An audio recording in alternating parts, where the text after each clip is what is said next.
അസ്സലാമു അലൈക്കും വറഹ്മത്തുള്ളാ. പ്രിയമുള്ളവരെ, ഇന്ന് സോഷ്യൽ മീഡിയ എടുത്തു നോക്കുമ്പോൾ ഏറെ സങ്കടപ്പെടുത്തുന്ന, കണ്ണീരിലാഴ്ത്തുന്ന രണ്ട് വാർത്തകൾ കാണാനിടയായി.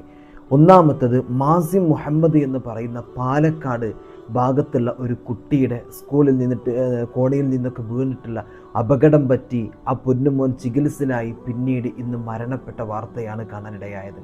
അള്ളാഹു സുബ്ഹാനഹു വ തആല പൊന്നുമോൻ അള്ളാഹു തആല സ്വർഗം കൊടുക്കട്ടെ. മാതാപിതാക്കൾക്ക് അള്ളാഹു തആല അവിടുന്ന് ക്ഷമയും സമാധാനവും അള്ളാഹു തആല കൊടുക്കട്ടെ. സ്വർഗത്തിൽ വെച്ചിട്ട് കണ്ടുമുട്ടാനുള്ള ഭാഗ്യം അള്ളാഹു തആല കൊടുക്കട്ടെ. ഒന്ന് ആലോചിച്ച് നോക്കൂ, നമ്മളൊക്കെ നമ്മുടെ മക്കളെ വളർത്തുന്നത് എത്ര പ്രതീക്ഷയിലാണ് അല്ലേ? ആ ഒരു കുട്ടിയൊക്കെ അത്രയ്ക്ക് വയസ്സാകാൻ, ആ ഒരു പ്രായത്തിലേക്ക് എത്തിപ്പെടാൻ ആ മാതാപിതാക്കൾ എത്രത്തോളം അവിടുന്ന് പ്രയാസപ്പെട്ടിട്ടുണ്ടാകും, അവരാഗ്രഹിച്ചിട്ടുണ്ടാകും. അവർ ഏറ്റവും ആഗ്രഹിക്കുന്നത്, നമ്മളൊക്കെ ഒരു പ്രശ്നത്തിൽ പെടുമ്പോൾ, നമ്മളൊക്കെ ഒരു ഭാഗത്ത് കിടക്കുമ്പോൾ, അസുഖമായി കിടക്കുമ്പോൾ, പടച്ചോനെ എൻ്റെ കുട്ടി ഉണ്ടാവുമല്ലോ എനിക്ക് നോക്കാൻ, ഭാവിയിൽ എൻ്റെ നോക്കാൻ ഓനുണ്ടാവുമല്ലോ എന്ന് വിചാരിച്ചു കൊണ്ടാണ് ഓരോ രക്ഷിതാക്കളും കഴിഞ്ഞു കൂടുന്നത്. പക്ഷേ വിധി മറ്റൊന്നായിരുന്നു. ഈ പൊന്നുമോന് ചെറിയ പ്രായത്തിൽ തന്നെ ലോകത്തോട് വിട പറയാൻ. അൽബറിൽ പഠിക്കുന്ന പ്രായം 4-5 വയസ്സ് മാത്രം പ്രായമുള്ള ഒരു പൊന്നുമോൻ. എൻ്റെ പ്രിയമുള്ളവരെ, നമ്മുടെ മക്കളെ നമ്മൾ സ്കൂളിലേക്ക് വിടുമ്പോഴൊരവസ്ഥ ആലോചിക്കുക. നിങ്ങൾ വരുന്നത് വരെ നമുക്ക് തീയാണല്ലേ, ഹൃദയം ഇങ്ങനെ വല്ലാതെ വിങ്ങും. എന്തേ എൻ്റെ കുട്ടി വന്നിട്ടില്ലല്ലോ, എൻ്റെ കുട്ടി എപ്പോഴാണ് വരിക, എൻ്റെ കുട്ടിക്ക് എന്തേ പറ്റി, പഠിച്ചാൽ ഈ ഒരു ബേജാറിലാണ് ഓരോ പാരൻസ് ഉണ്ടായിരിക്കുക. അതിനിടയിൽ ആ കുട്ടികൾക്ക് എന്തെങ്കിലും സംഭവിച്ചു എന്ന് പറഞ്ഞുകൊണ്ട് വിളിച്ചാൽ, സ്കൂളിൽ നിന്ന് വിളിച്ചാൽ പേടിയാകും പേടിയാകും രക്ഷിതാക്കൾക്ക്. ഒന്നും വേണ്ട, നമ്മളൊക്കെ പഠിപ്പിക്കുന്ന, നമ്മളൊരു അധ്യാപകരാണ്, മദ്രസയിലൊക്കെ പഠിപ്പിക്കുമ്പോൾ ചില കുട്ടികൾക്ക് നോട്ടുണ്ടാവില്ല, സ്ഥിരമായിട്ട് എഴുതാതെയും പഠിക്കാതെയൊക്കെ വരും. അപ്പോൾ എന്താണ് കാരണം എന്നിട്ട് നമ്മൾ അന്വേഷിക്കാൻ വേണ്ടിയിട്ട് നമ്മളൊന്ന് ചിലപ്പോൾ വീട്ടിലേക്ക് വിളിക്കും. ആ സമയത്ത് ഉസ്താദാണ്, മദ്രസ എന്ന് പറയുമ്പോൾ ചില രക്ഷിതാക്കളുണ്ട്, എന്താ ഉസ്താദേ, ഒരു ബേജാറോട് കൂടിയിട്ട് ഒരു ചോദ്യം ചോദിക്കാനുണ്ട്. എൻ്റെ പ്രിയമുള്ളവരെ, ഞാൻ മനസ്സിലാക്കുകയാണ്, അപ്പോൾ എത്രത്തോളമാണ് നമ്മളൊക്കെ നമ്മുടെ മക്കളുടെ കാര്യത്തിൽ നമ്മുടെയൊക്കെ ഒരു ബേജാറും ഒരു പേടി എന്നത്. അവർക്ക് എന്തെങ്കിലും പറ്റിയെന്ന് പറഞ്ഞ് വിളിച്ചാൽ, അല്ലാഹുവേ പടച്ചവനെ, നമുക്കത് താങ്ങാൻ കഴിയുമോ? ഈ ഉമ്മയുടെയും ബാപ്പയുടെ അവസ്ഥ നോക്കൂ. പൊന്നുമോന് കുറച്ച് സമയം ഹോസ്പിറ്റലിൽ കിടക്കാൻ, പിന്നെ മരണപ്പെടുകയാണ് എന്നുള്ള വാർത്തയാണ് കേൾക്കുന്നത്. സ്കൂളിൽ നിന്ന് ആ ടീച്ചർ അല്ലെങ്കിൽ ബന്ധപ്പെട്ടവർ വിളിച്ച് പറയുമ്പോൾ ആ ഒരു പാരൻസിൻ്റെ അവസ്ഥയൊന്ന് നോക്കൂ നിങ്ങൾ. അതേപോലെ തന്നെ കണ്ണൂർ ഭാഗത്ത്, പയ്യങ്ങാടി ഭാഗത്ത് ഹസീബ് ബഷീർ എന്ന് പറയുന്ന ഒരു സുന്ദരനായ ഒരു ചെറുപ്പക്കാരൻ തൻ്റെ പെങ്ങളുടെ കല്യാണത്തിന് വന്നതാണ്. എന്നാലോചിച്ചാൽ സ്വന്തം പെങ്ങളുടെ കല്യാണത്തിന് വേണ്ടിയിട്ട് തൻ്റെ വീട്ടിലേക്ക് വന്നതാണ്. ഓട്ടോറിക്ഷയിൽ ഇങ്ങനെ പോവുകയായിരുന്നു. ആ ഓട്ടോറിക്ഷയ്ക്ക് മുമ്പിലേക്ക് ഒരു നായ കുറുകെ ചാടി. അതിൽ തട്ടി ആ ഓട്ടോറിക്ഷ മറിഞ്ഞു. ആ ചെറുപ്പക്കാരൻ പരിക്കുപറ്റി മരണപ്പെട്ടു. അല്ലാഹു തആല 2 പേർക്കും അല്ലാഹു തആല സ്വർഗം കൊടുക്കട്ടെ. മാതാപിതാക്കൾക്ക്, കുടുംബത്തിന് അല്ലാഹു തആല സമാധാനം കൊടുക്കട്ടെ. ഗൾഫിൽ നിന്ന് വന്ന് ഉടനെ പോകാൻ വേണ്ടി കാത്തു നിൽക്കുന്ന ചെറുപ്പക്കാരനാണ്. ഒന്ന് ആലോചിച്ച് നോക്കൂ നിങ്ങൾ, എത്രത്തോളമാണ് ആ കുടുംബത്തിൻ്റെ വിഷമം. ആ ചെറുപ്പക്കാരന് എത്ര പ്രതീക്ഷകളും ആഗ്രഹങ്ങളും ഉണ്ടായിട്ടുണ്ട്.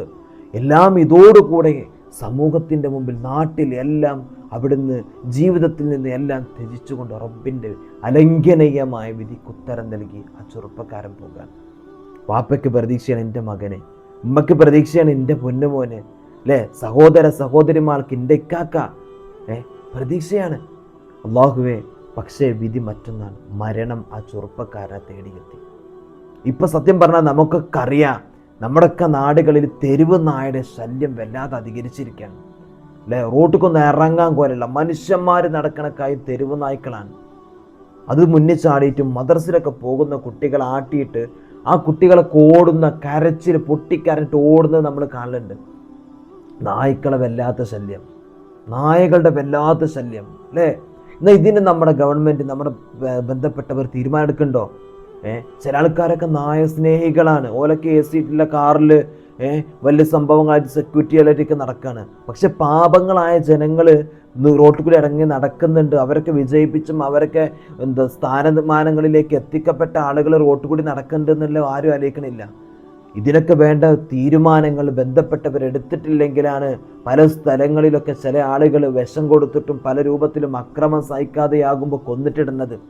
ഇപ്പോൾ ഈ അടുത്ത് മേപ്പട്ടി കടിച്ചു എന്ന് പറഞ്ഞിട്ടൊരു കുട്ടീൻ്റെ വീഡിയോ കണ്ടു. പടച്ചുറപ്പേ, നമുക്കത് കാണുമ്പോൾ തന്നെ സങ്കടപ്പെട്ടു പോകും.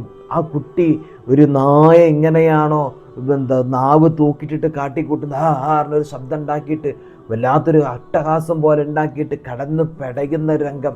കൈകാലുകളൊക്കെ കട്ടിലിൽ പിടിച്ചിട്ട് കെട്ടിയിട്ടിരിക്കുകയാണ്. എന്തേ കാരണം? ഈ നായ, ഒരു പേനായ കടിച്ചതാണത്രേ. ഒന്ന് ആലോചിച്ച് നോക്കൂ നിങ്ങൾ. ഇതൊക്കെ നമ്മുടെ കുടുംബത്തിലും നമ്മുടെ മക്കൾക്ക്, ഈ പറയുന്ന അധികാരത്തിലിരിക്കുന്ന ആളുകളുടെ കുടുംബത്തിലും മക്കൾക്കൊക്കെ വരണം. അപ്പോഴാണ് ഇതിൻ്റെയൊക്കെ അവസ്ഥ അവർക്കും തിരിച്ചറിയുള്ളൂ. ഇതിന് തക്കതായിട്ടുള്ളൊരു തീരുമാനം എടുത്തിട്ടില്ലെങ്കിൽ എത്രയോ ജീവനുകളാണ് ഇതുപോലെ നഷ്ടപ്പെടുന്നത്. മക്കളുടെ രാവിലെയൊക്കെ നമ്മുടെ കുട്ടികൾ പൊട്ടിക്കരഞ്ഞിട്ട് ഓടി വരുന്നതൊക്കെ നമ്മൾ കാണേണ്ടി വരും. പല മക്കളും അവിടുന്ന് എങ്ങനെയൊക്കെയോ രക്ഷപ്പെടുകയാണ്. ചില കുട്ടികളൊക്കെ കടിയേറ്റിട്ട്, എത്ര കുട്ടികളാണല്ലോ പിടിച്ച് നായയുടെ കടിയേറ്റിട്ട് മരിച്ചിട്ടുള്ളത്. എത്ര കുട്ടികൾക്കാണ് ഇതുപോലെ തന്നെ ഇതിൻ്റെ ബാധിച്ചിട്ടുള്ളത്. ഇങ്ങനത്തെ സംഭവങ്ങളൊക്കെ നമ്മുടെ സമൂഹത്തിലുണ്ട്. ഇപ്പോൾ ഈ ചെറുപ്പക്കാരൻ തന്നെ മരിച്ചത് പട്ടി ഒരു നായ മുമ്പിലേക്ക് ചാടി, ഓട്ടോറിക്ഷയ്ക്ക് മുമ്പിൽ ചാടി, ഓട്ടോറിക്ഷ തെന്നി വീണു. അപ്പോൾ നമ്മളിങ്ങനെ സ്പീഡ് പോകുകയാണ്. ഇപ്പം നമുക്ക് എന്തെങ്കിലും കുറേ ആവശ്യങ്ങളുണ്ടാകും, ചിലപ്പോൾ അർജൻറ്റ്. അപ്പം നമ്മൾ വണ്ടി കയറി പെട്ടെന്ന് സ്പീഡ് പോകും.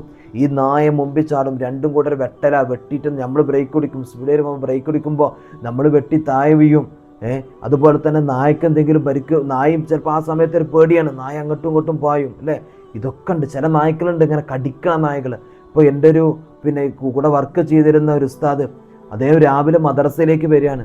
ഒരു നായ എന്നും ഇങ്ങനെ പോകുന്ന സമയത്ത് വണ്ടികളൊക്കെ പിന്നാലെ കാണാതെ ഒരേ സ്ഥലത്ത്, പാലക്കാട് ഭാഗത്താണ്, നമ്മുടെ പാലക്കാട് KSRTC സ്റ്റാൻഡൊക്കെ കഴിഞ്ഞ് പോകണം.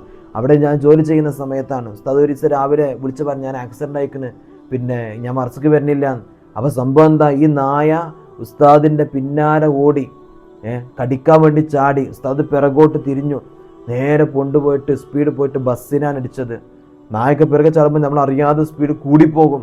ബസ്സിനിടിച്ചു. ഉസ്താദിന് ഒരുപാട് നല്ല പരിക്ക് പറ്റി, ഹോസ്പിറ്റലിലായിരുന്നു, കൈകാലിനൊക്കെ ശബ്ദം സംഭവിച്ചു. ഇപ്പോൾ സത്യം പറഞ്ഞാൽ ഇങ്ങനെയൊക്കെ ആകുന്നത് എന്തുകൊണ്ടാണ്? ഇതിനൊക്കെ തക്കതായിട്ടുള്ള ഒരു തീരുമാനങ്ങൾ നമ്മുടെ നേതൃത്വങ്ങൾ എടുക്കാത്തത് കൊണ്ടാണ്. ഇതൊക്കെ പിന്നെ ആരെടുക്കുക? ഇതൊക്കെ എന്നെടുക്കുക? ഓരോരുത്തരിങ്ങനെ കടിയേറ്റും പല രൂപത്തിലായിട്ട് മരിച്ചു വീണിട്ടാണോ നമ്മൾ ഇതിനൊക്കെ തീരുമാനങ്ങൾ എടുക്കുക?